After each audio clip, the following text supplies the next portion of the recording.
Ditipu, Jessica Iskandar dan Vincent Verhaeghe akui kini tak punya mobil lagi, mulai dari nol. Setelah menjadi korban penipuan, Jessica Iskandar dan Vincent Verhaeghe kembali memulai usaha dari nol. Diakui Jessica Iskandar, ia dan Vincent Verhaeghe sudah tidak memiliki mobil.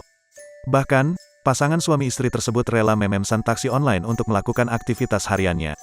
Dikutip dari kanal YouTube SCTV, Vincent berbagi cerita ia dan Jessica kembali memulai lagi dari nol. "Sekarang aja kita pakai mobil mama papanya si Jess, kita sekarang di nol lagi. Kita nggak ada mobil sama sekali," ujar Vincent.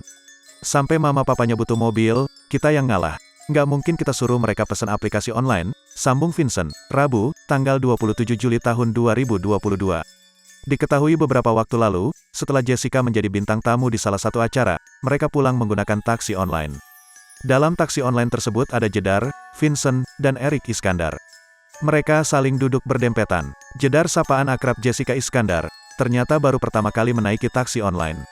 Vincent membeberkan tidak gampang untuk membeli mobil, lantaran uang yang ada kini untuk masa depan anak mereka.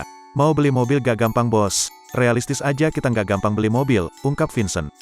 "Apalagi itu emang uang yang Jedar siapkan buat anak-anak masa depan," sambungnya.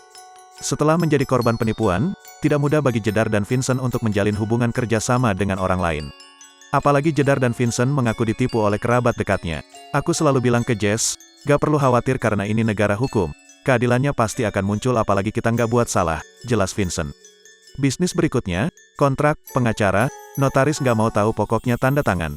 "Saya mau menghindari masalah seperti ini lagi," sambung Vincent. "Pokoknya semua kontrak nggak mau kita tanda tangani, biar pengacara kita aja yang ngurus," imbuhnya.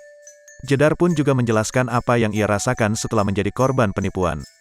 "Jadi trauma sebenarnya, sakit mental dan batin," ujar Jedar.